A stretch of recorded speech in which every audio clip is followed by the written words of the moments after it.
എന്നൊരു ചിന്ത എന്നെ ഭരിക്കുന്നുണ്ട്.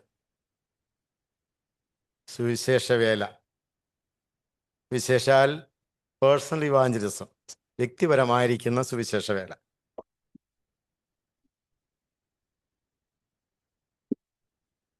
ഞാൻ ഒരു കഥ കേട്ടിരിക്കുന്നത് ഇങ്ങനെയാണ്. മഹാത്മാഗാന്ധിജിയുടെ അടുക്കല് ഒരു അമ്മ ഒരു പയ്യനെയും കൊണ്ട് വന്നു. എന്നിട്ട് ആ അമ്മ പയ്യനോട് പറഞ്ഞു, ആ മഹാത്മാഗാന്ധിജിയോട് പറഞ്ഞു, മഹാത്മാഗാന്ധി ഈ പയ്യനെ ഒന്ന് ഉപദേശിക്കണം, അതിനാണ് ഞാൻ കൊണ്ടുവന്നിരിക്കുന്നത്. എന്താണ് ഉപദേശിക്കേണ്ടതെന്ന് ചോദിച്ചാൽ, ഈ പയ്യനൊരു ദുശീലമുണ്ട്. എന്താണ് ദുശീലം? എപ്പോഴും ശർക്കര തിന്നുക. എപ്പോഴും ശർക്കര തിന്നുന്ന ഒരു സ്വഭാവം ഈ പയ്യനുണ്ട്. അതുകൊണ്ട് അതിൽ നിന്നൊന്ന് ഉപദേശിച്ച് മഹാത്മാവ് ഈ പയ്യനെ ഒന്ന് രക്ഷിക്കണം. അപ്പോൾ മഹാത്മാഗാന്ധി പറഞ്ഞു, ഞാൻ ചെയ്യാം, ഒരു കാര്യം ചെയ്യണം, ഒരാഴ്ച കഴിഞ്ഞ് വരാൻ പറഞ്ഞു. ഒരാഴ്ച കഴിഞ്ഞ് ചെന്നു. ഒരാഴ്ച കഴിഞ്ഞ് ചെന്നപ്പോൾ ആ അമ്മയും മോനും ചെന്നു. മോനെ, മഹാത്മാഗാന്ധി അടുക്കലേക്ക് വിളിച്ചിട്ട് പറഞ്ഞു, മോനെ, അമ്മ പറയുന്ന പോലെ ഇങ്ങനെ എപ്പോഴും ശർക്കര തിന്നുന്ന ഒരു സ്വഭാവം മോനുണ്ടല്ലേ, അത് നല്ലതല്ല കേട്ടോ. ആ സ്വഭാവം നല്ലതല്ല. മോൻ ആ സ്വഭാവം നിർത്തണം കേട്ടോ. അത് ആരോഗ്യത്തിനൊക്കെ ഹാനികരമാണ്. അങ്ങനെ എപ്പോഴും ശർക്കര തിന്നുന്നത് നല്ലതല്ല. മോനിനി മേലാലെ തുടരരുത് എന്നും പറഞ്ഞങ്ങ് വിട്ടു.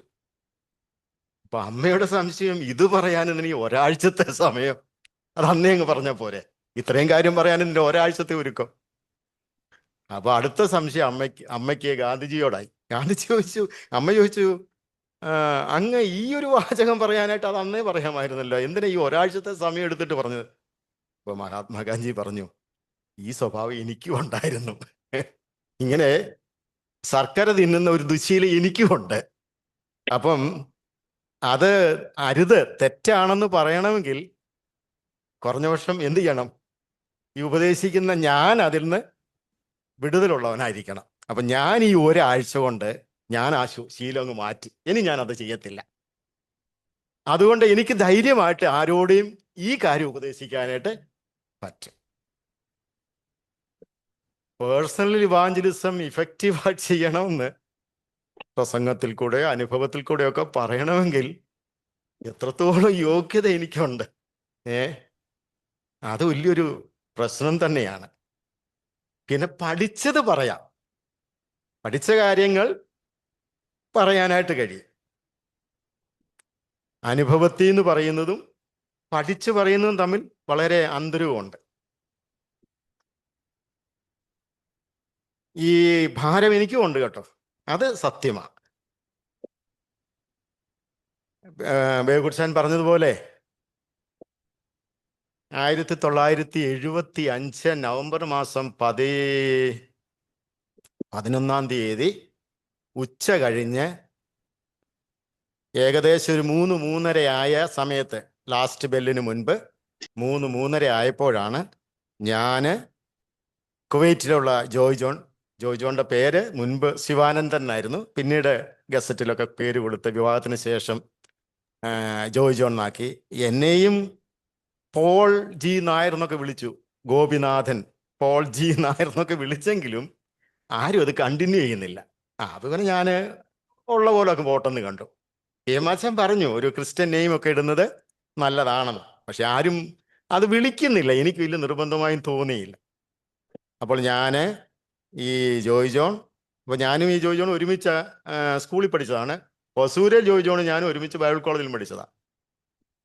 പിന്നൊരു രാമചന്ദ്രൻ, ഇടക്കരയുള്ള രാമചന്ദ്രൻ, പിന്നൊരു തോമസ് കുട്ടി, PC ജോർജ്, ഇത്രയും കുട്ടികൾ, ഇത്രയും പേർ ഈ PM മാത്യു ചായൻ്റെ ഇളയ മകൻ ജോർജ് മാത്യു മുഖാന്തരം സുവിശേഷം കേട്ട് വ്യക്തമായി. അതൊരു വലിയ മഹാഭാഗ്യമായിരുന്നു.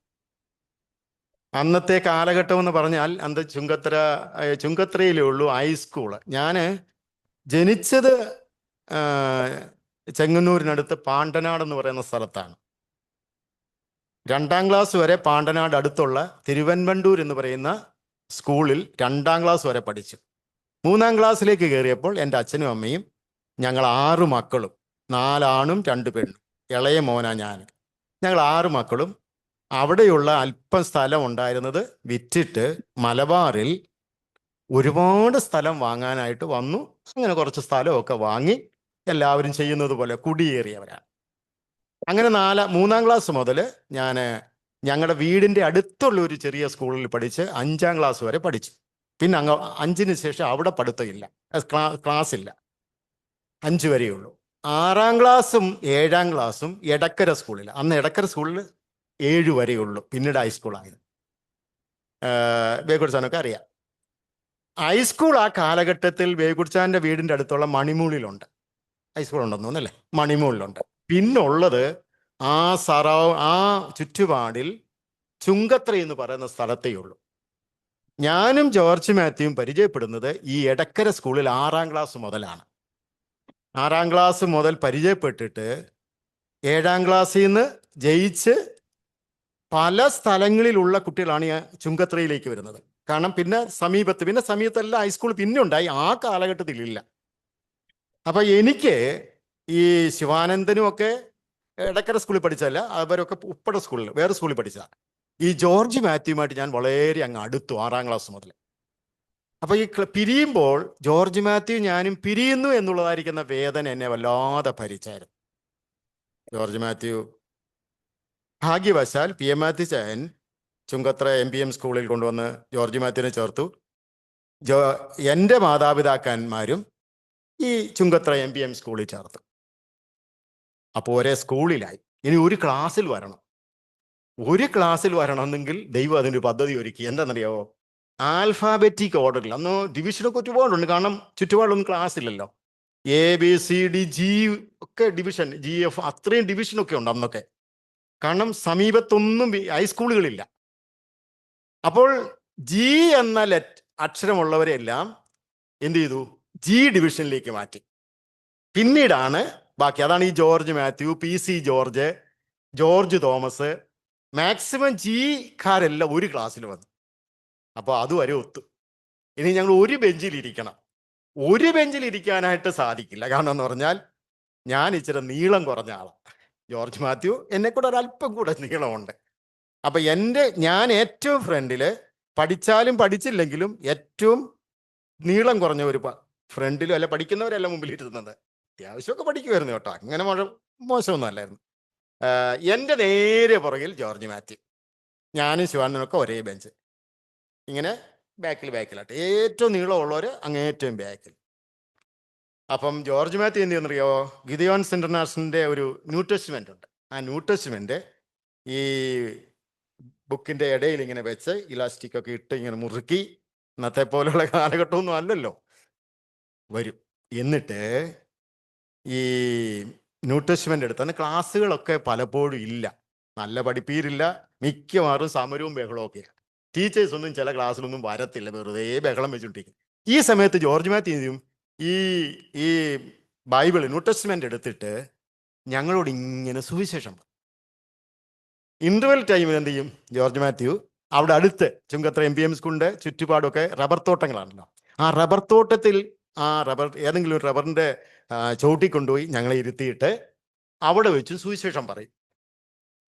അപ്പം ഈ സ്കൂളിൽ പഠിക്കുന്നതിനേക്കാൾ ട്യൂഷൻ എടുത്ത് പഠിക്കുന്നത് പോലെ ഇത് പഠിക്കുകയാണ്. ഇതിങ്ങനെ തറവായി പറയാ. ആദ്യമൊക്കെ ഒരു പരിഹാസമായി തോന്നി, കളി ഒരു തമാശ കളി പോലെ തോന്നി, എന്തൊക്കെയോ പോലെ തോന്നി. പക്ഷെ ഞങ്ങൾ ഇതിങ്ങനെ കേട്ട് ശരിയായ വിധത്തിൽ പാപത്തെക്കുറിച്ചും നീതിയെക്കുറിച്ചും ന്യായവിധിയെക്കുറിച്ചുമുള്ളതായിരിക്കുന്ന ആ രക്ഷയുടെ വചനം ഞങ്ങൾക്ക് ബോധ്യമായി. അങ്ങനെ ബോധ്യമായി. ഞാൻ മുഴുവൻ പറയുന്നില്ല, അത് മാസങ്ങളോളം എടുക്കുകയാണ് ഇത് പറയാനായിട്ട്. ഏറ്റവും ഒടുവിൽ ഞങ്ങൾക്ക് നല്ലൊരു ക്ലാസ് കിട്ടി.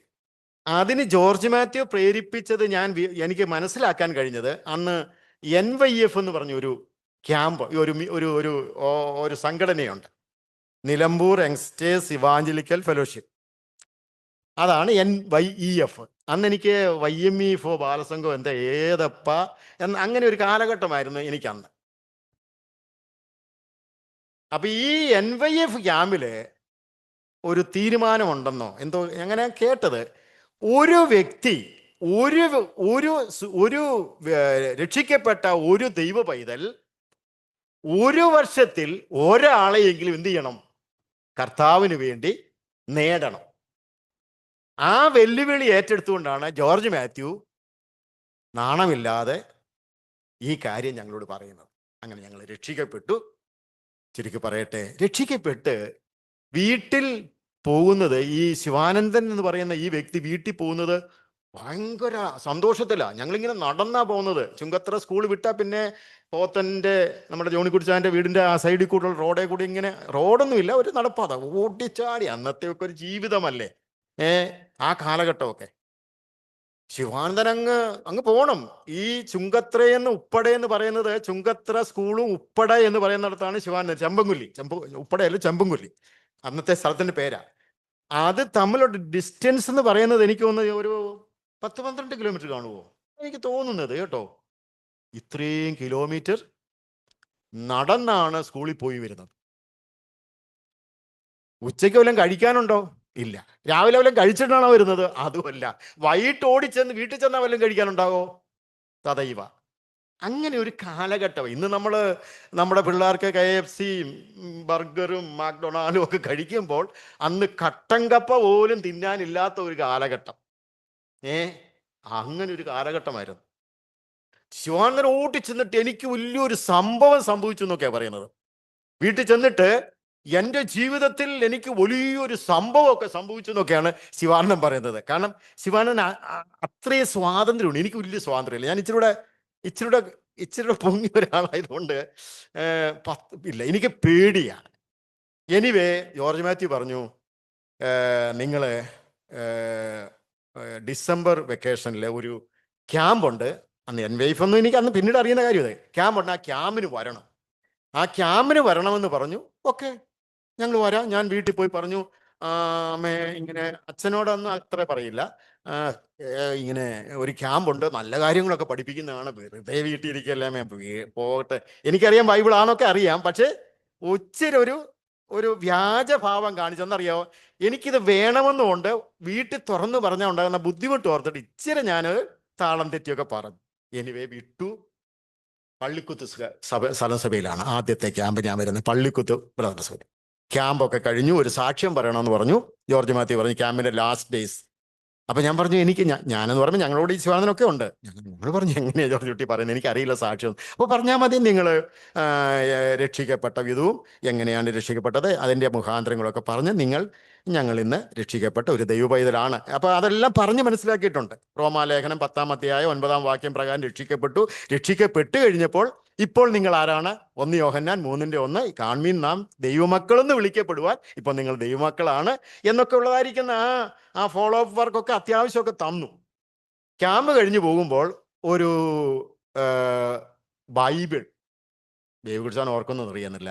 ആ ബൈബിൾ വന്ന് ബേബി കുടിച്ചാൻ ഒരു അതും ഗിദെയോൻസിൻ്റെ ആണെന്ന്, ഒരു കട്ടി അട്ടയുള്ള ഒരു ബൈബിൾ, നല്ല കനമുള്ള അട്ടയുള്ള ഒരു ബൈബിൾ ഉണ്ടായിരുന്നു അന്നത്തെ കാലത്ത്. അത് ഈ ബേബി കുടിച്ചാൻ തന്നു. ഞാൻ ഈ ക്യാമ്പും അങ്ങ് ഒരു തമ്പുരാൻകുന്ന് പറഞ്ഞ് കുന്നുണ്ട്, എടക്കര കലാസാറിൻ്റെ അവിടെ ബസ് ഇറങ്ങിയിട്ട് PM ആച്ചാൻ്റെ വീടിൻ്റെ സൈഡിൽ കൂടെ അതിന് കുറുക്ക് വഴി കൂടെ ആ കുന്ന് കയറി അപ്പുറത്ത് വേണം എൻ്റെ വീട്ടിലെത്താൻ. ഞാനിങ്ങനെ ചിന്തിക്കാൻ എന്താ പറയുക, ഇതും കാണുമല്ലോ. ഏതായാലും കുറെ നാൾ ഞാൻ പിടിച്ച് നിൽക്കാൻ വേണ്ടി കുറച്ചൊക്കെ ഞാൻ അഭിനയിച്ചു.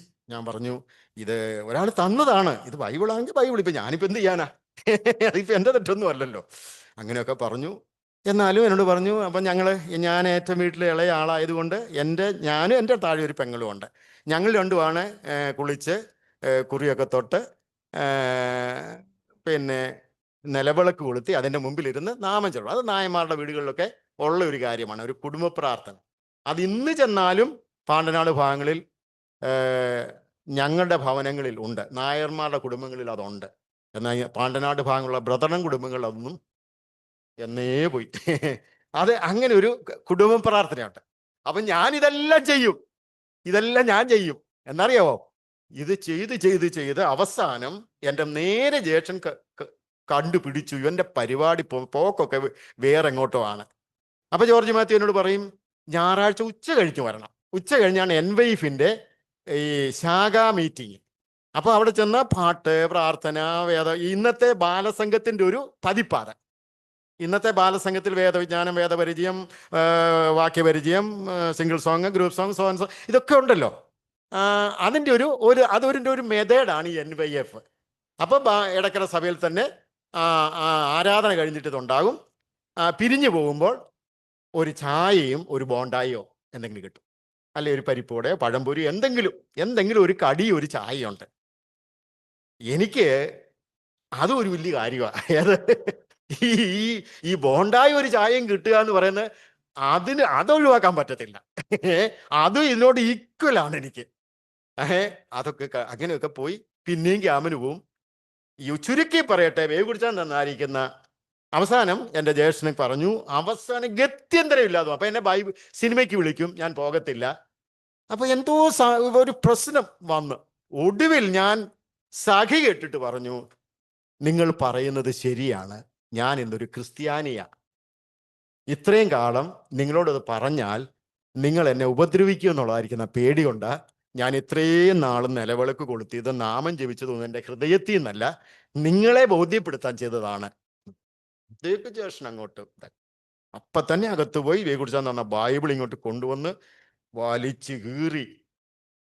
കുറേയൊക്കെ അവിടെ അയൽവക്കക്കാരെല്ലാം ഓടി വന്നു, തീയിട്ടു. തീ എവിടെയൊക്കെ കത്തിപ്പോയി, അതൊക്കെ അങ്ങനെ പറന്നങ്ങ് പോയി. അതിനുശേഷം 10ാം ക്ലാസ് കഴിഞ്ഞു. 10ാം ക്ലാസ് കഴിഞ്ഞപ്പോൾ എനിക്ക് തോന്നി, എനിക്ക് ഒരു പൂർണ്ണ സമയ സുവിശേഷകനാകണം. അതാണ് എൻ്റെ ഒരു ആഗ്രഹം. എനിക്ക് ഒരു സുവിശേഷ വേല ചെയ്യുന്ന ഒരാളാണ്. അപ്പോഴത്തേക്ക് സ്നാനപ്പെട്ടു. 9ാം ക്ലാസ്സിൽ വെച്ച് സ്നാനപ്പെട്ടു. പള്ളിക്കുത്ത് ശിമോച്ചാൻ്റെ മോളും ഞാൻ ഇങ്ങനെ കുറേ പേരൊക്കെ ഒന്നിച്ചാ സ്നാനപ്പെട്ടു, ശിവാനന്ദൻ ഒക്കെ. മറ്റേ എൻ്റെ കൂടെ ഞങ്ങളുടെ കൂടെ വന്നവർ ഇങ്ങനെ കുറച്ച് വന്നു. നമ്മൾ വായിക്കുന്ന പോലെ പാറപ്പുറത്ത് വീണ വിത്ത്, നല്ല മണ്ണിലും മുള്ളിൽ വീണ വിത്ത് എന്നൊക്കെ നമ്മൾ വായിക്കുന്ന പോലെ പറവതെന്നും ഈ സമ്മർദ്ദം കൊണ്ട് ഞെരുങ്ങി ഒക്കെ നല്ല നിലത്ത് വീണ് 100 മേല് ഫലം ചെയ്യുന്ന വിത്ത് പോലെ അവരായില്ല. അവർ പതുക്കെ അങ്ങ് പിന്മാറിപ്പോയി. ഞങ്ങൾ പിടിച്ചു നിന്നു, ഞാനും ശിവാനന്ദനും പിടിച്ചു നിന്നു. അത് ദൈവത്തിൻ്റെ കൃപ എന്ന് പറഞ്ഞാൽ മതി.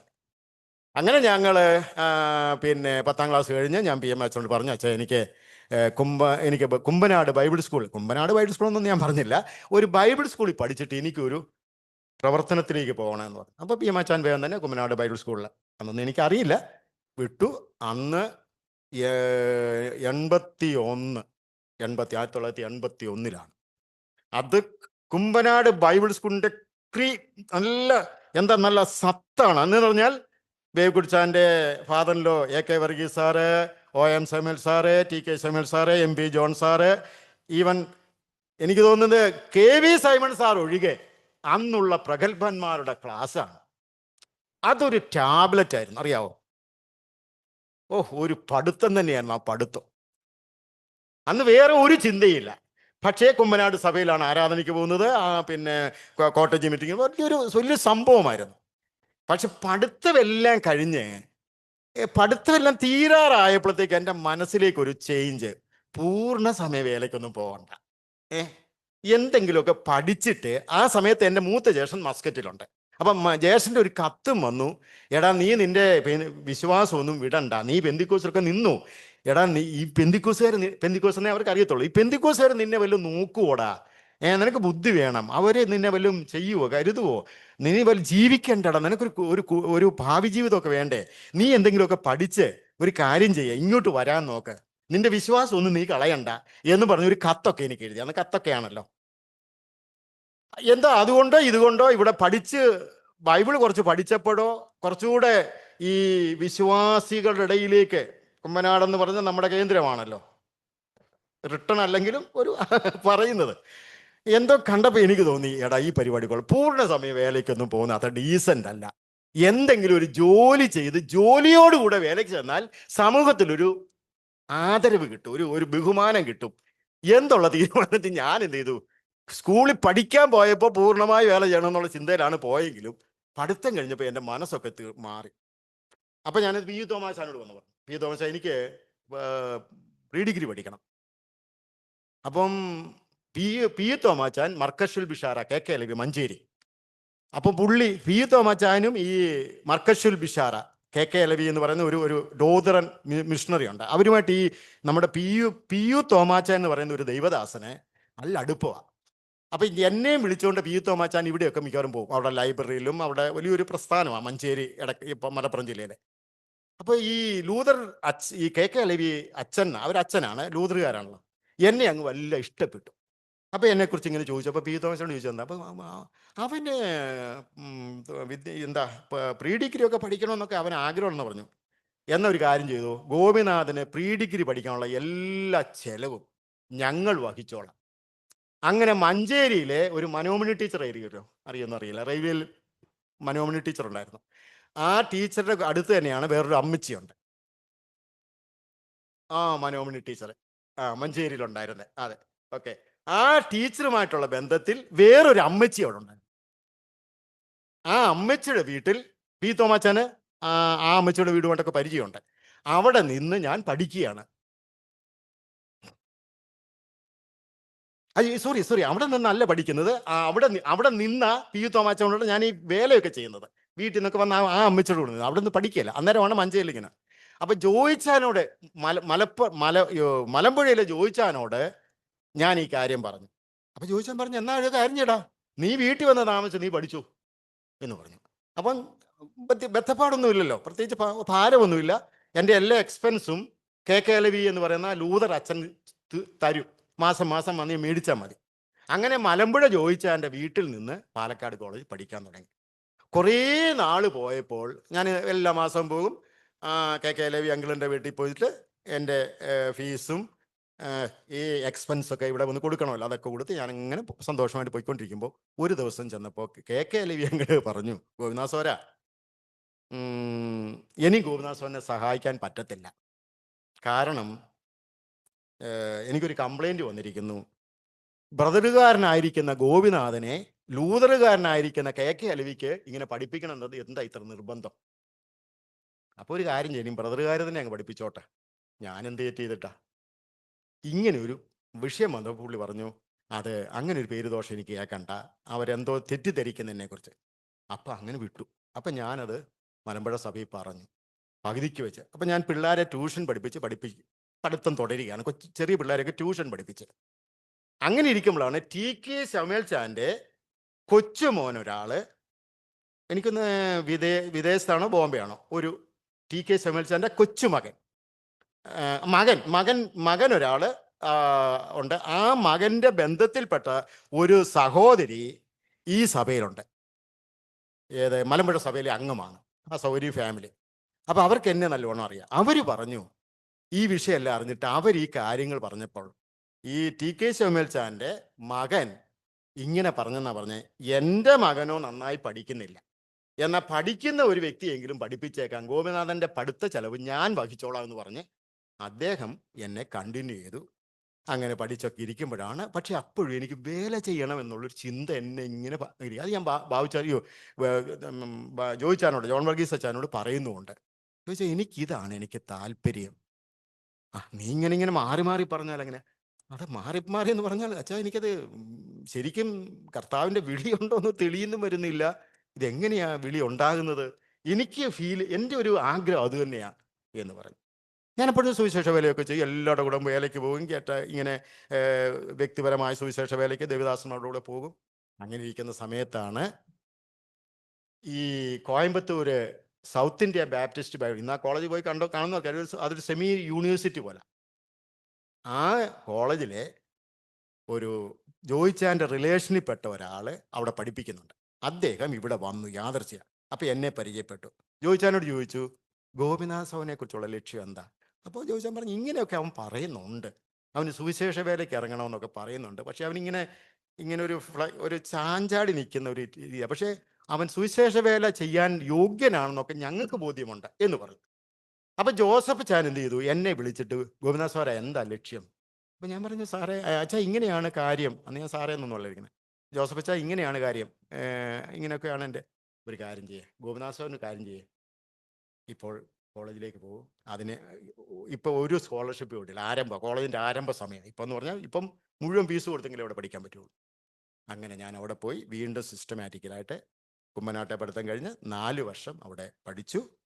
പിന്നെ ഞാൻ തുടർന്ന് പഠിക്കാൻ ആഗ്രഹിച്ചില്ല. പിന്നെ ഞാൻ ഫീൽഡിലേക്ക് ഇറങ്ങിയത് ഗൂഡല്ലൂരടുത്ത് മാക്കമ്മൂല എന്ന് പറയുന്ന സ്ഥലത്ത് ആദ്യം പ്രവർത്തിച്ചു.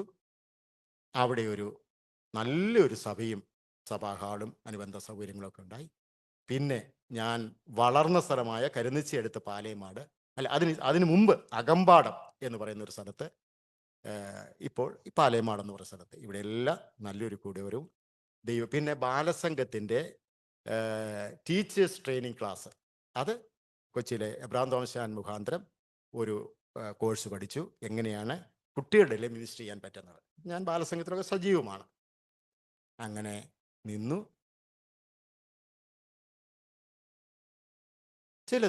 ചില ആത്മാക്കളെ, നിലനിൽക്കുന്ന ചില ആത്മാക്കളെ കർത്താവ് തരുവാനിടയായി തീർന്നു. കർത്താവിൻ്റെ സന്നിധിയിൽ നിൽക്കുമ്പോൾ, ഇന്ന് എവിടെയെങ്കിലുമൊക്കെ നിൽക്കുമ്പോൾ എൻ്റെ അവിടെ ഇവിടെയൊക്കെ പറയുമ്പോൾ ഞാൻ ഗോപിനാഥങ്ങളെ ഓർക്കുന്നുണ്ടോ? ഞാനാണ്, ഗോപിനാഥങ്ങളും സുവിശേഷം പറഞ്ഞാണ് ഈ രക്ഷയിലേക്ക് വന്നത് എന്ന് പറയുന്ന ചില വ്യക്തി ജീവിതങ്ങളെയൊക്കെ കാണുവാനിടയായി. ഇന്നും പിന്നെ അന്ന് മുതൽ പ്രവർത്തനമാണ്. ഇതാണ് എൻ്റെ ഒരു അനുഭവം എന്ന് പറയുന്നത്. നമ്മൾ ഇനിയും പഠിക്കാൻ പോകുന്നത്, ഈ ഞങ്ങളെയൊക്കെ പഠിപ്പിക്കുമ്പോൾ ഏതൊരു ക്ലാസ് ആയാലും പ്രസംഗമായാലും ഇൻട്രൊഡക്ഷൻ, കൺക്ലൂഷൻ, ഒരു ബോഡി, ഇങ്ങനെ വേണമല്ലോ കാര്യങ്ങൾ ചെയ്യാനായിട്ട്. ഒരു മുഖവുര, ഉപസംഹാരം, അതിൻ്റെ ഇടയ്ക്കുള്ളതായിരിക്കുന്ന കണ്ടന്റ്. ഞാൻ ഇപ്പം ചിന്തിക്കുന്ന എന്താ അറിയോ? ഞാൻ കൺക്ലൂഷനോടുകൂടി തുടങ്ങാൻ പോവാം. മുഖവുര അവസാനം പറയാമെന്ന് കണ്ടു. ഞാനൊരു ചോദ്യം ചോദിക്കട്ടെ, നമ്മളോട് തന്നെ നമുക്ക് ചോദിക്കാം. ശരിക്കും നമ്മൾ ഒന്നൊന്ന് മനസ്സ് തുറന്ന് നമുക്കൊന്ന് സംസാരിക്കാം. എന്തുകൊണ്ടാണ് നമ്മൾ സുവിശേഷ വേല ചെയ്യാത്തത്? അത് പേഴ്സണൽ ഇവാഞ്ചലിസം ആയിക്കോട്ടെ, വ്യക്തിഗത സുവിശേഷീകരണമായിക്കോട്ടെ, മാസ് ഇവാഞ്ചലിസം ആയിക്കൊള്ളട്ടെ, നമ്മൾ സുവിശേഷം മറ്റുള്ളവരോട് അറിയിക്കാത്തത് എന്തുകൊണ്ടാണ്? പറയാം, എന്തുകൊണ്ടാണ്? ഇപ്പൊ നമ്മൾ സുവിശേഷം ഞങ്ങൾ അറിയിക്കുന്നുണ്ട്. അപ്പോൾ പിന്നെ ആ ചോദ്യത്തിനൊരു അർത്ഥമില്ല. ഞങ്ങളിപ്പോൾ സുവിശേഷം അറിയിക്കുന്നുണ്ട്, പല വിധത്തിൽ സുവിശേഷ വേല ഞങ്ങൾ ചെയ്തുകൊണ്ടിരിക്കുകയാണ്. ഓക്കെ, ചെയ്യുന്നില്ലെങ്കിൽ ഞാൻ എൻ്റെ ജീവിതത്തിൽ നമ്മൾ ചെയ്യേണ്ട പല കാര്യങ്ങൾ ചെയ്യുന്നില്ല എന്നുണ്ടാകാമല്ലോ.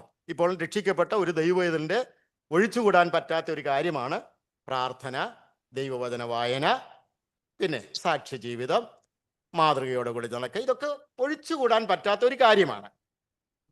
നമ്മളിൽ എത്ര പേരത് ചെയ്യുന്നുണ്ട് നമുക്കറിയത്തില്ല. ഞാനടക്കമൊക്കെ ഇന്ന് ഞാനതൊക്കെ അത് അങ്ങനെ ഒരു അനുഭവം ജീവിതത്തിൽ വന്നു.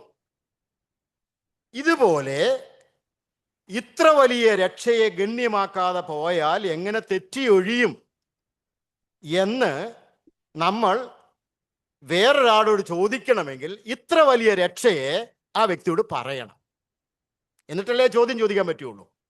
ജോർജ് മാത്യു അവസാനം പറഞ്ഞൊരു കാര്യം, Gopinath, Sivanandan, George P C, zone, നിങ്ങൾ ഈ വചനമെല്ലാം കേട്ടു, നിങ്ങളുടെ സംശയങ്ങളെല്ലാം തീർന്നു. നിങ്ങളുടെ മുൻപിൽ 2 വഴി ഞാനിപ്പോൾ കാണിച്ചു തന്നിരിക്കുകയാണ്. ഒന്ന് നാശത്തിലേക്ക് പോകുന്ന ഒരു വഴി, ഒന്ന് ജീവങ്കിലേക്ക് പോകുന്ന വഴി. ഈ വഴിയുടെ ആരംഭത്തിൽ നിങ്ങൾ നിൽക്കുകയാണ്. ഇനിയും ഇതിലേത് വഴി തിരഞ്ഞെടുക്കണമെന്നുള്ളത് നിങ്ങളുടെ ചൂസാണ്.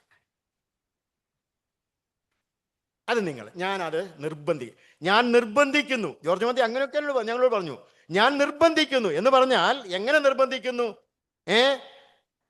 സുവിശേഷം അറിയിക്കുന്ന എൻ്റെ മേൽ നിർബന്ധം, എൻ്റെ മേൽ കിടക്കുന്നു. ഒരു കുഞ്ഞ്, ഒരു വ്യക്തി നടന്നു പോകുമ്പോൾ ഒരു മൂർഖൻ പാമ്പ് ഇങ്ങനെ നിൽക്കുകയാണെങ്കിൽ, മോനെ ഒരു മിനിറ്റ് കണ്ടോ ഒരു പാമ്പ് കണ്ടോ, അത് വിഷപ്പാമ്പാ, അത് കൊത്തിയാലേ വേഗം ചാകും കേട്ടോ, മൂർഖനാ, ഭയങ്കര വിഷമാ അതിന് കേട്ടോ. ഈ അണലി പോലെ ഈ നീർക്കോലി പോലെ ഒന്നും ഇങ്ങനെ പഠിപ്പിച്ചുകൊണ്ടിരിക്കുവോ? എങ്ങനെയാ എടുത്തു വലിച്ചെറിയും. ഞാനൊരു കാര്യം ഞാൻ ചോദിക്കട്ടെ, എന്തുകൊണ്ട് നാം സുവിശേഷം മറ്റുള്ളവരോട് അറിയിക്കുന്നില്ല? നിങ്ങൾ എല്ലാവരും സുവിശേഷം മറ്റുള്ളവർ അറിയിക്കുന്നവരാണെങ്കിൽ ഞാൻ അവിടെ പോയിരിക്കാം. പിന്നെന്തിനാ തന്നെ എന്തുകൊണ്ട് അറിയിക്കുന്നില്ല? ഒരു ഉത്തരം വേണമല്ലോ. എന്തുകൊണ്ട് അറിയിക്കുന്നില്ല? നല്ലൊരു ഉത്തരമാണ്. സുവിശേഷത്തെക്കുറിച്ച് എനിക്ക് ലജ്ജയില്ല, പൗലോസ് പറയുന്നുണ്ട്. അപ്പം ലജ്ജയുണ്ട് അല്ലേ? ലജ്ജയുണ്ട്. എനിക്കുണ്ടായിരുന്നു ലജ്ജ. ഈ അച്ചായൻ തന്ന ആരംഭകാലത്തിൽ എനിക്ക് ലജ്ജയുണ്ടായിരുന്നു. എങ്ങനെയാണെന്നറിയാവോ? ഞാൻ കരുന്നച്ചി എന്ന് പറയുന്ന സ്ഥലത്ത് നിന്ന് എടക്കര മുണ്ട സഭാഹോളിലേക്ക്, ഞാൻ ഈ അച്ചായനെ ഇങ്ങനെ ചൂണ്ടുന്നത് എന്ന് പറഞ്ഞാൽ കുഞ്ഞുനാൾ പോലെ അറിയുന്നത് കൊണ്ടാണ്. മനസ്സിലായില്ലേ? അച്ചായൻ തന്ന ഈ ബൈബിൾ ഞാൻ വീട്ടിൽ നിന്ന് ഇറങ്ങുന്നതിന് മുമ്പ് എന്ത് ചെയ്യുന്നറിയോ? ഒരു മനോരമ പേപ്പർ മേടിച്ച് എടുത്തങ്ങ് പൊതിയും. ഇങ്ങനെ പൊതിഞ്ഞ് ഇങ്ങനെ പിടിച്ചോണ്ടാ പോകുന്നത്. എന്താ അറിയാവോ? ഇത് ഡയറക്റ്റ് ഇങ്ങനെ പിടിച്ചോണ്ട് പോകുന്നത് വളരെ ചമ്മല, അറിയാവോ? എന്നിട്ട് മുണ്ട സഭാഹാൾ എത്തുന്നതിന് മുമ്പ് ഇടക്കരയിൽ നിന്ന് വരുമ്പോൾ അവിടെ ഒരു പാൽ സൊസൈറ്റി ഉണ്ട്. റൈറ്റ് സൈഡിൽ, ലെഫ്റ്റ് സൈഡിലാണല്ലോ നമ്മുടെ സഭാഹാള്. പാൽ സൊസൈറ്റിയുടെ അവിടെ ചെല്ലുമ്പോൾ ആ കൽമതിലിന്റെ ആ സൈഡിലേക്ക് മാറി ഇതിങ്ങനെ തുറക്കും. കാരണം ഞാനിത് പൊതിഞ്ഞോണ്ട് വന്നതാണെന്ന് വേവിക്കുറിച്ചാൻ അറിയരുത്. ഇത് ബൈബിൾ ആണെന്നുള്ളത് നാട്ടുകാരും അറിയരുത്. എന്തുകൊണ്ടാ? നാണമോ, ലജ്ജ? ഓക്കെ, ഒരു ഉത്തരം. ഇനി ന്യായമേ എന്താണ് എന്താണ് അല്ല സുവിശേഷ വേല ചെയ്യാത്തത് എന്താ? ഒരു ഉത്തരം, ഒരു നല്ല ജെന്യൂനായ ആൻസർ, ഉത്തരമാണ്. ചോദ്യമാണ്, അല്ല ആൻസറാണ്. നാണം കൊണ്ട്. അത് വചനവും പറയുന്നുണ്ട്. ഭയം. ശരിയാണ്, ഭയം. ഭയം എന്ന് പറയുമ്പോൾ എങ്ങനെയാ? നമ്മുടെ കേരളത്തിൽ ഇപ്പോൾ ഭയപ്പെടേണ്ട ആവശ്യം ഇപ്പോഴിപ്പോഴല്ല, ഇച്ചിരി ഭയപ്പെടേണ്ട ആവശ്യം ഇല്ലല്ലോ. ഉണ്ടോ? വടക്കേന്ത്യയിലൊക്കെ ഭയപ്പെടണം. നമുക്കിപ്പോൾ ഭയപ്പെടണോ? വേണ്ട, അത്ര ഭയമൊന്നുമില്ല. അത്രത്തോളം വേണം. ഇപ്പോൾ ഉണ്ട്. ഒരു കാലഘട്ടത്തോളം ഒരു ഭയമില്ല. ഞങ്ങളൊക്കെ രക്ഷിക്കപ്പെട്ട സമയത്ത് കൊയ്ത് മറിച്ചിടാമായിരുന്നു, അറിയാവോ? അന്ന് പള്ളിയും അമ്പലവും ഒക്കെ ഉണ്ടല്ലോ, ചുക്കിലി പിടിച്ച് ആകെപ്പാടെ കാടും മൂടി കമ്മ്യൂണിസ്റ്റ് ചപ്പൊക്കെ കയറി ആകെ ചെകുത്താൻ പിടിച്ച് കിടക്കുകയായിരുന്നു.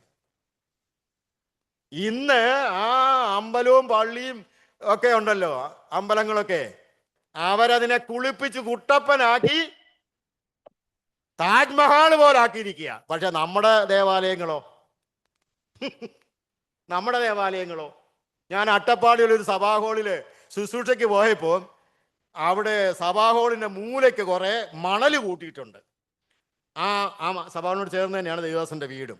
ആ മണലിക്കൂമ്പാരത്ത് ഞാനും ദൈവദാസനും അങ്ങോട്ട് കയറി ചെല്ലുമ്പോൾ ഒരു കൊക്കൊക്കൊക്കൊന്നും പറഞ്ഞ് ഒരു കോഴി ഇറങ്ങിപ്പോകുന്നു. എന്തുവാ? കോഴി കയറി മുട്ടയിടുന്നത് ആ മണലിൻ്റെ അകത്താ.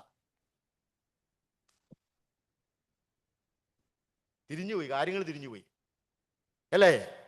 ഇന്ന് നമ്മുടെയൊക്കെ സഭാഹാളിലും നമ്മുടെയൊക്കെ കോട്ടേജുകളിലും കൈയടിച്ച് പാട്ടുപാടി കോട്ടേജ് പ്രെയർ മീറ്റിങ്ങും, നമ്മുടെയൊക്കെ സഭാഹാളിൽ അന്ന് എടക്കര സഭാഹാളും പിന്നെ ബേവുകുറിച്ചാന്റെ വീടും ഒക്കെ ഉണ്ടല്ലോ, അന്നത്തെ നല്ല ഇവരൊന്നും അങ്ങനെ വലിയ കഷ്ടതയൊന്നും അനുഭവിച്ചിട്ടില്ലെന്നേ. അറിയാവോ?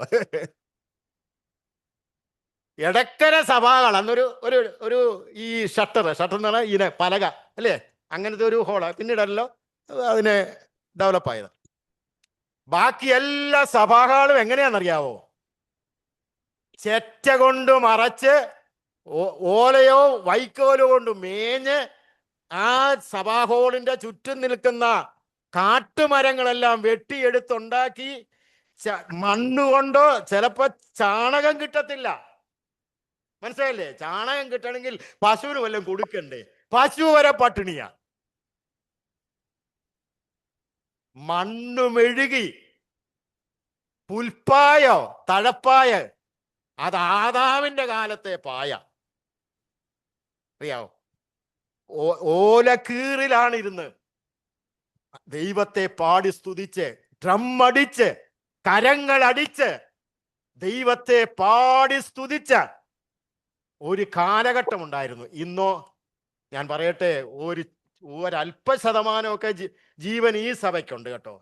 ഇന്ന് പല സഭകളിൽ ചെന്നാലും ഉണ്ടല്ലോ, പാടത്തില്ല, കയ്യടിക്കത്തില്ല.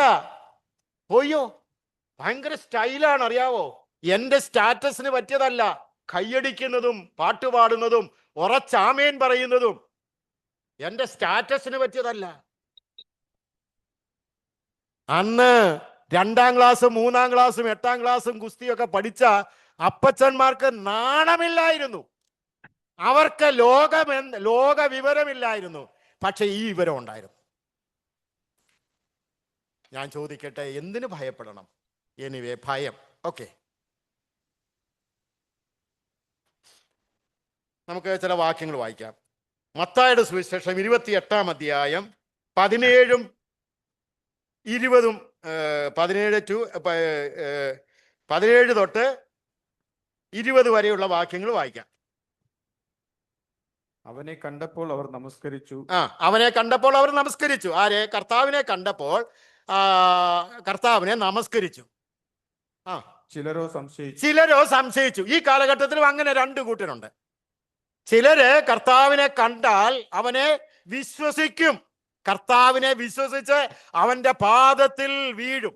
ചിലരോ സംശയിക്കും. ഇന്നും അങ്ങനെ 2 കൂട്ടര് ഇന്നും ഉണ്ട്. ഓക്കെ, അടുത്ത വചനം. യേശു അടുത്ത് ചെന്ന്, ഈ സംശയിച്ചവരാണേലും വിശ്വസിച്ചവരായാലും യേശു അടുത്ത് ചെന്നിട്ട്, സ്വർഗത്തിലും ഭൂമിയിലും സകല അധികാരവും എനിക്ക് നൽകപ്പെട്ടിരിക്കുന്നു. ആകയാൽ പിതാവിന്റെയും പുത്രന്റെയും പരിശുദ്ധാത്മാവിന്റെയും ആകയാൽ നിങ്ങൾ പുറപ്പെട്ട്, ശിഷ്യന്മാർ പറയാണ്, നിങ്ങൾ പുറപ്പെട്ട് പിതാവിന്റെയും പുത്രന്റെയും പരിശുദ്ധാത്മാവിന്റെയും നാമത്തിൽ സ്നാനം കഴിപ്പിച്ചും, പിന്നെ ഞാൻ നിങ്ങളോട് കൽപ്പിച്ചതൊക്കെയും പ്രമാണിപ്പാൻ തക്കണം. ആര് പ്രമാണിക്കണം? ഞാൻ നിങ്ങളോട് പഠിപ്പിച്ചത് നിങ്ങൾ ആരോട് പറയുന്നുവോ അവർ പ്രമാണിക്കണം. അതിനു മുമ്പ് എന്ത് ചെയ്യണം? നിങ്ങൾ പഠിച്ച് പ്രമാണിക്കണം. മനസ്സിലായില്ലേ? ഞാൻ നിങ്ങളോട് കൽപ്പിച്ച കാര്യങ്ങൾ ഇത് നിങ്ങൾ തലയ്ക്കകത്ത് വെക്കാൻ വേണ്ടിയുള്ളതല്ല. ഞാൻ നിങ്ങളോട് കൽപ്പിച്ചതൊക്കെയും, ഞാൻ നിങ്ങളോട് അപേക്ഷിച്ചതല്ല, ഞാൻ നിങ്ങളോട് പറഞ്ഞ കാര്യങ്ങളല്ല. മഹാരാജാവിന്റെ കൽപ്പനയാണ്, അഖിലാണ്ടത്തിന്റെ ഉടയവനായിരിക്കുന്ന ശ്രീ യേശു ക്രിസ്തുവിന്റെ കൽപ്പനയാണ്. അല്ലയോ ശിഷ്യന്മാരെ,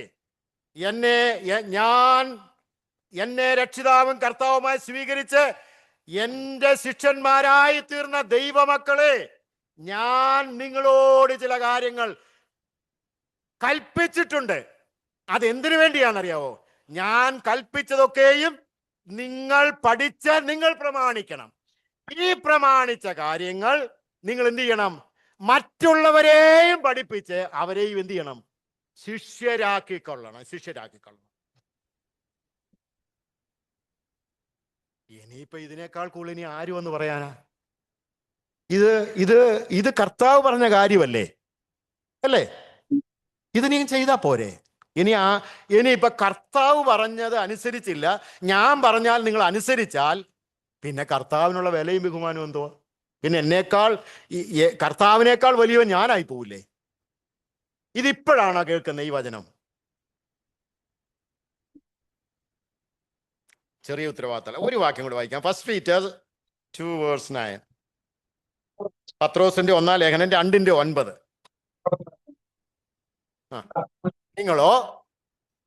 നിങ്ങളോ അന്ധകാരത്തിൽ നിന്നും, ഈ അന്ധകാരം എന്നൊക്കെ പറയുമ്പോ ഉണ്ടല്ലോ, നമ്മൾ എന്താ വിചാരിച്ചിരിക്കുന്നത്?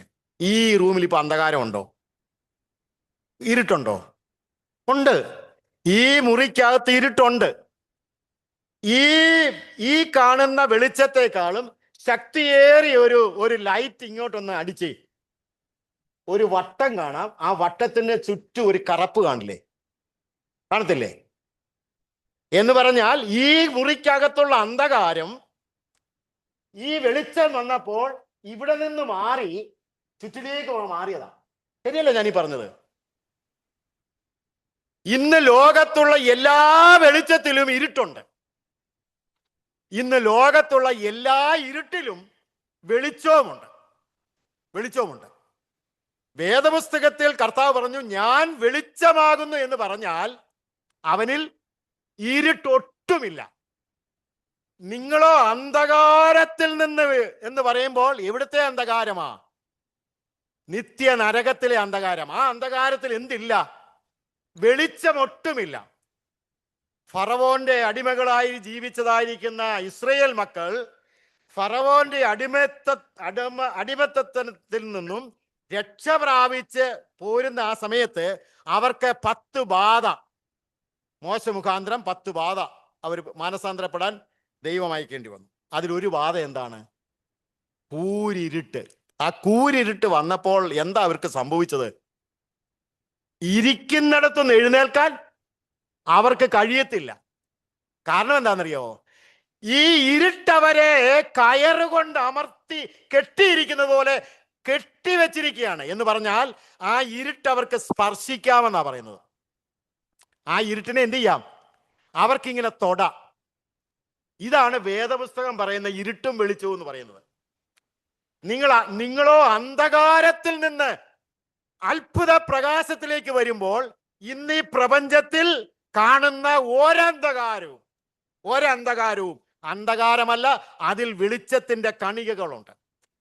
ഇന്ന് ലോകത്തിൽ കാണുന്ന എത്ര കണ്ണ് ചിമ്മിപ്പിക്കുന്ന വെളിച്ചമായാലും ആ വെളിച്ചത്തിൽ അത് പൂർണ്ണ വെളിച്ചമല്ല, അതിൻ്റെ അകത്ത് അന്ധകാരം കലർന്നിട്ടുണ്ട്. എന്നാൽ വേദപുസ്തകം പറയുന്ന ആ വെളിച്ചം എന്ന് പറയുന്നത്, ആ വെളിച്ചം അവനിൽ ഇരുട്ടൊട്ടുമില്ല, അവൻ വെളിച്ചമാണ്. ആ വെളിച്ചമാണ് വേദപുസ്തകം പറയുന്നത്. ഇവിടെ അന്ധകാരം എന്ന് പറയുമ്പോൾ ആ അന്ധകാരമാണ്. ആ അന്ധകാരത്തെ, ഇരുട്ടിനെ നമുക്കിങ്ങനെ ഇരുട്ടിനെ തൊടാം. നമുക്ക് ഈ മൈക്രോഫോണിനെ തൊടുന്നത് പോലെ ഇരുട്ടിനെ തൊടാൻ പറ്റും. ആ അത്ര അന്ധകാരത്തിൽ നിന്ന് ദൈവം എന്ത് ചെയ്തിരിക്കുകയാണ്? ഇരുട്ടൊട്ടുമില്ലാത്ത വെളിച്ചത്തിലേക്ക്, ക്രിസ്തുവിലേക്ക് നമ്മെ വിളിച്ചിരിക്കുകയാണ്. എന്തിനു വേണ്ടിയാ വിളിച്ചത്? പറ, എന്തിനു വേണ്ടിയാ? സൽഗുണങ്ങളെ ഘോഷിക്കാനല്ല, പിന്നെ വിളിച്ചവന്റെ സൽഗുണങ്ങളെ ഘോഷിക്കുവാൻ. ആരാ വിളിച്ചത്? കർത്താവായ യേശുക്രിസ്തു. കർത്താവായ യേശുക്രിസ്തുവിന്റെ സൽഗുണങ്ങളെ ഘോഷിക്കാനാണ് വലിയ വലിയ മാരാമൺ കൺവെൻഷനൊക്കെ നടത്താനാണ് ദൈവം വിളിച്ചിരിക്കുന്നത്. അത് കുറഞ്ഞ പരിപാടിയൊന്നുമില്ല.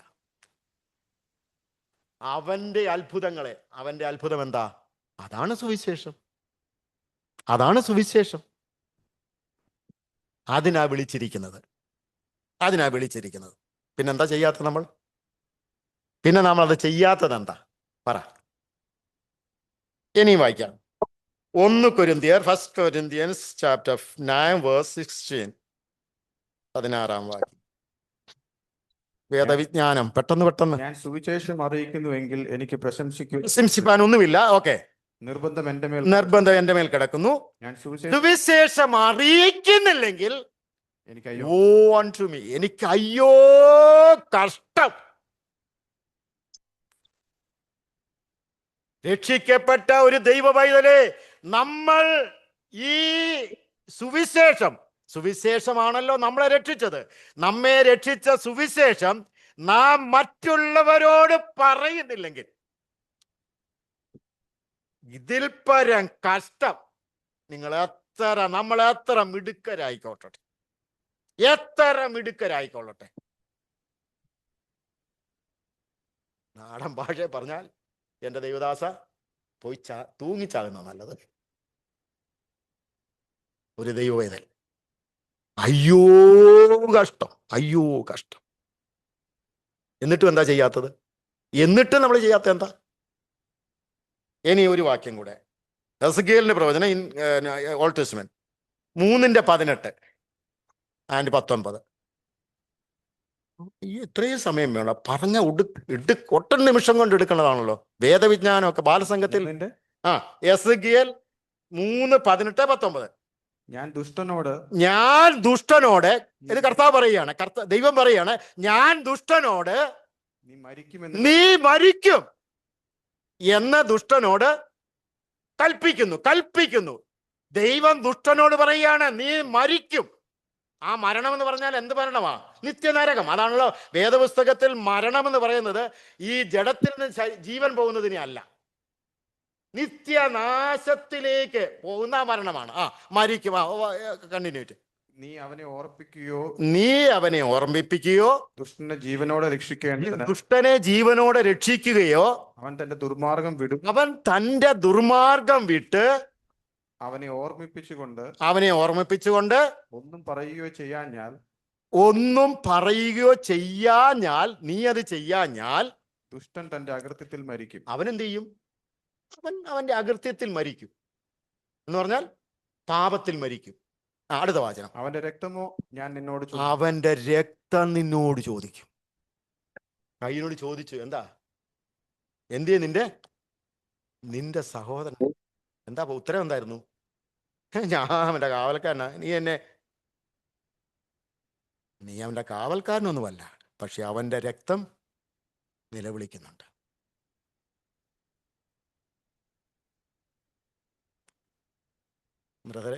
എൻ്റെ പൊന്നു സഹോദരി സഹോദരന്മാരെ, സുവിശേഷം അറിയിക്കാൻ ബില്ലിഗ്രഹമാകണമെന്നില്ല, സ്പർജനാകണമെന്നൊന്നുമില്ല. കണ്ണൂർ ഒരു ദൈവദാസനുണ്ട്. ആ ദൈവദാസൻ രക്ഷിക്കപ്പെട്ടത് എങ്ങനെയാണെന്നറിയാവോ? വെളി 2:22 ഞാൻ വാതിക്കൽ നിന്ന് മുട്ടുന്നു. വെളിപ്പാട് 2:22 അല്ലേ? വെളി 2:22. വെളി ഈസ്റ്റു അങ്ങനെയല്ലേ നമ്മൾ റെഫറൻസ് എഴുതുന്നത് അല്ലേ? വെളിപ്പാടിന് ചുരുക്കി എഴുതുന്നത് എങ്ങനെയാ? വെളിപ്പാടെന്ന് എഴുതത്തില്ലല്ലോ. ചിലര് വെളിപ്പാടെന്ന് പോലുമില്ല, വെളിപാടെന്നൊക്കെ പറയുന്നത്. വെളിപാട് അല്ലേ? വെളിപ്പാടെന്ന് മുഴുവൻ എഴുതത്തില്ല. അങ്ങനെയൊക്കെ ഞങ്ങളൊക്കെ അങ്ങനെ റെഫറൻസ് എഴുതുന്നതൊക്കെ. വെളിപ്പാട്, റെവലേഷൻ എന്നുള്ളതിന് REV എന്നൊക്കെ എഴുതിയാലും മതി, മനസ്സിലാകുന്നവ നമുക്ക് മനസ്സിലായാൽ മതി. അത്രയും സ്പേസ് അത്രയും സമയമൊന്നും കളയണ്ടല്ലോ. വെളി 2:8 പുള്ളിക്ക് വഴിന്ന് കിട്ടി. ഏതോ ഒരു ട്രാക്റ്റില് വെളിപ്പാട് 2:8 ആ ട്രാക്റ്റൊക്കെ അങ്ങ് ചതല് പിടിച്ചോ തുരുമ്പ് തിന്നൊക്കെ അങ്ങ് പോയി. പുള്ളിക്ക് നോക്കുമ്പോൾ എവിടുന്നോ ഒരെണ്ണം എടുത്ത് നോക്കിയപ്പോൾ അതിൻ്റെ അകത്ത് ഇത് മാത്രം കിടക്കുന്നു. വെളി 2:22. ചേട്ടാ, ഇതെന്തൊരു പരിപാടി? ഇതന്നെ പുള്ളി തപ്പി അന്വേഷിച്ച് നടന്നു.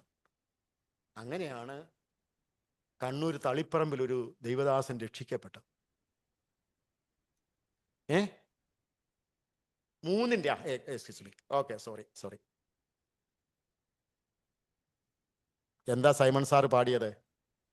അല്പമാം ഉപകരണം കൊണ്ട് നൽപ്പെഴുന്ന മഹത്തായ വേലകൾ ചെയ്യുന്ന ശില്പികൾക്കുടയവനാണ് നമ്മുടെ ദൈവം.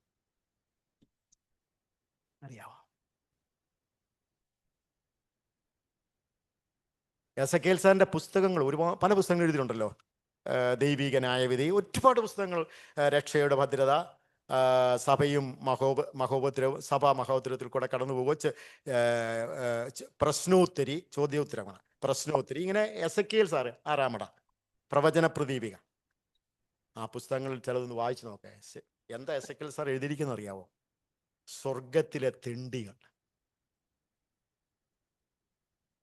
ഇതിലും നല്ലത് നരകത്തിൽ പോരുന്നായിരുന്നു. ഇതിലും നല്ലത് നരകത്തിൽ പോകുന്നതായിരുന്നു നല്ലത്. ഒന്നുമില്ല. സ്വർഗത്തിൽ ചെന്നിട്ട് ഒന്നുമില്ല. നമ്മൾ വായിക്കുന്നത് അവനവൻ ചെയ്തതിന് തക്കവണ്ണം. വെളിപ്പാട് പുസ്തകമൊക്കെ വായിക്കുന്നുണ്ട്. നിന്റെ പ്രവർത്തിക്ക് തക്കവണ്ണം പ്രാപിക്കേണ്ടത്. പ്രവർത്തിച്ചാൽ അതിന് തക്കവണ്ണം. 1 ഗ്ലാസ് പച്ചവെള്ളം എൻ്റെ നാമത്തിൽ നീ കൊടുത്താൽ അതിന് പ്രതിഫലമുണ്ട്. നമ്മൾ വിചാരിക്കുന്ന 1 ഗ്ലാസ് പച്ചവെള്ളം അത് വലിയ കാര്യമാണോ? മറക്കയില്ല. അമർത്തി കുലുക്കി കവിയുന്ന ഒരു പ്രതിഫലം തരും. തക്കവണ്ണം പ്രവർത്തിച്ചാൽ അതിന് തക്കവണ്ണം. എൻ്റെ സഹോദരി സഹോദരന്മാരെ, രക്ഷിക്കപ്പെട്ട ദൈവമക്കളെ, നമ്മൾ എന്തു പ്രവർത്തിക്കുന്നുവോ അതിന് തക്കവണ്ണം സ്വർഗത്തിൽ കിട്ടും.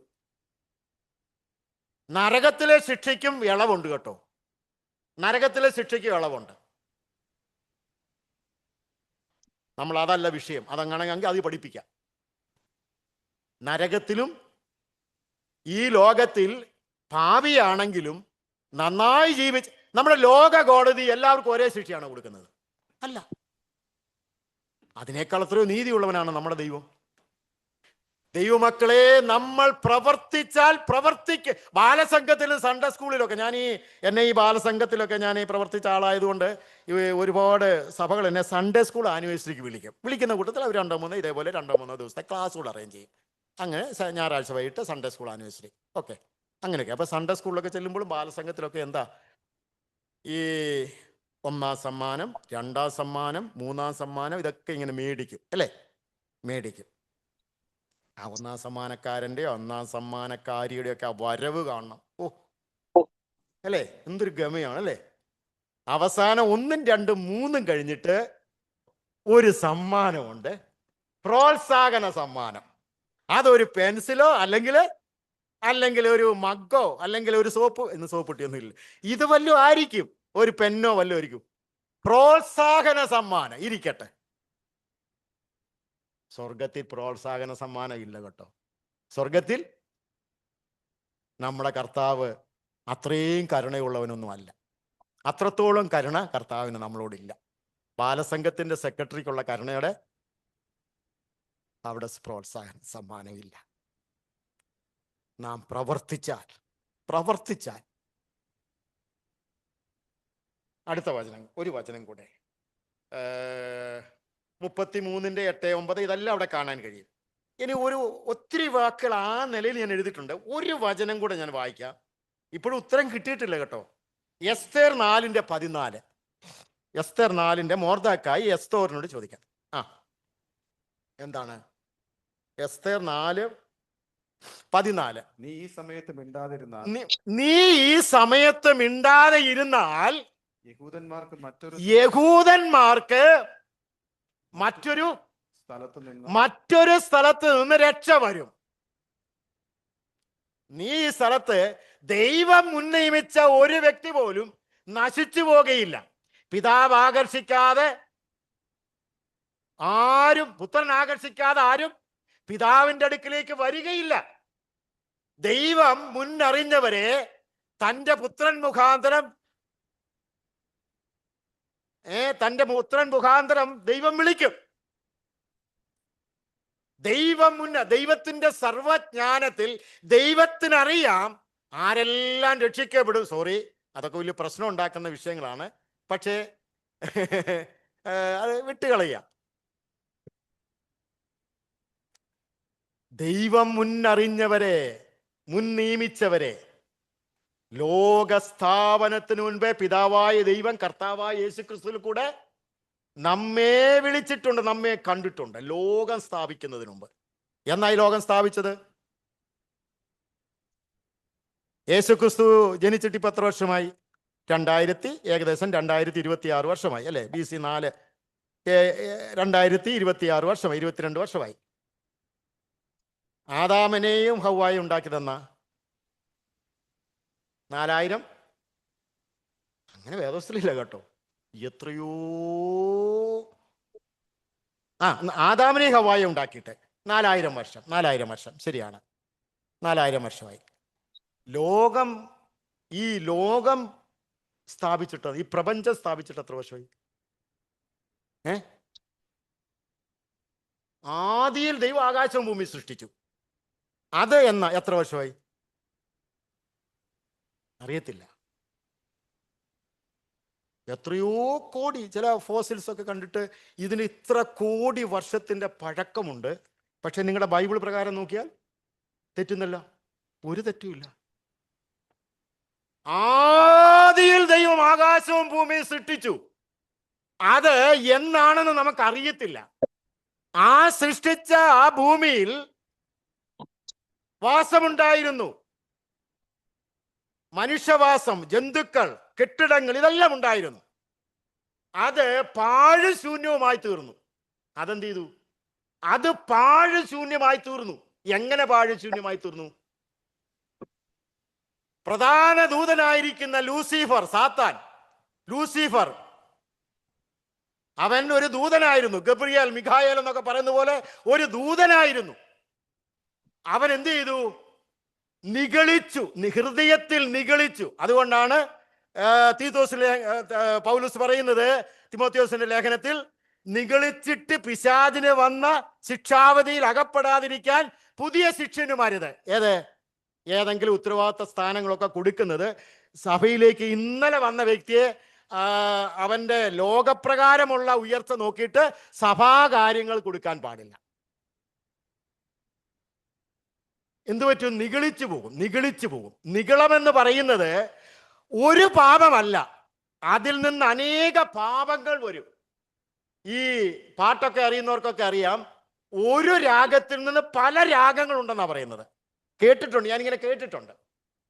പല രാഗങ്ങൾ, ഒരു രാഗത്തിൽ നിന്ന് പല രാഗങ്ങളുണ്ട്. ആദ്യത്തെ രാഗത്തിന് തന്തപ്പാപം എന്നൊക്കെ, തന്തരാഗം എന്നൊക്കെ പറയാം. തന്തനിഗളം, മനസ്സിലായില്ലേ? ഈ നിഗളം എന്ന് പറയുന്നത് പല പാപങ്ങളിലേക്ക് വിഘടിച്ചു പോകും. മനസ്സിലായില്ലേ? ദ്രവ്യാഗ്രഹം ഒരു പാപമാണ്, അത് അതിൽ തന്നെ നിൽക്കുന്നില്ല.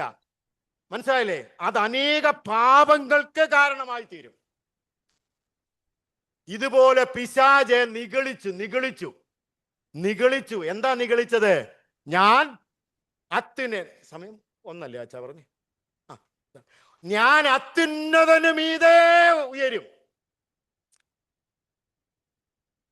ദൈവം ഒരിക്കലും തന്റെ മഹത്വം മറ്റൊരാൾക്ക് വിട്ടുകൊടുക്കുകയില്ല.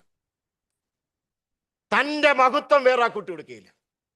പിശാച് അങ്ങനെ താൻ ദൈവത്തെക്കാളും ഉന്നതനാകാൻ ശ്രമിച്ചു. എന്ത് ചെയ്തു? അരുണോദയ പുത്രനായ ശുക്ര, നീ എങ്ങനെ വെട്ടേറ്റ് നിലത്ത് വീണു. എഹെസ്കേൽ പ്രവചനം. ഈ അരുണോദയ പുത്രനായിരിക്കുന്ന ശുക്രനെ, ഈ ലൂസിഫറിനെ അവൻ നിഗളിച്ച് അത്യുന്നതന്റെ മീതെ അവൻ കയറാൻ ശ്രമിച്ചപ്പോൾ അവനെ വെട്ടി നിലത്തിട്ടു. അങ്ങനെ ഈ ഭൂമി എന്തായി തീർന്നു? പാഴും ശൂന്യവുമായി തീർന്നു. Gap theory. ആദിയിൽ ദൈവം ആകാശവും ഭൂമിയും സൃഷ്ടിച്ചു. ഭൂമി പാഴും ശൂന്യവുമായി തീർന്നു. ഇതിൻ്റെ രണ്ടിൻ്റെ ഇടയ്ക്കൊരു ഗ്യാപ്പ് ഉണ്ട്. എന്നിട്ട് ആ ഭൂമിയെ വീണ്ടും ദൈവം പണിയാൻ തുടങ്ങി. ആ ഭൂമിയിൽ ദൈവം ഇന്നത്തെ സംവിധാനങ്ങളല്ല. അപ്പോൾ ആദിയിൽ ദൈവം ആകാശവും ഭൂമിയെ സൃഷ്ടിച്ചു. അതിനു മുമ്പേ പിതാവായ ദൈവം കർത്താവായ യേശു ക്രിസ്തുവിൽ കൂടെ നമ്മളെ ഓരോരുത്തരെയും ഈ കൃപയിലേക്ക് വരാൻ മുൻകണ്ടു.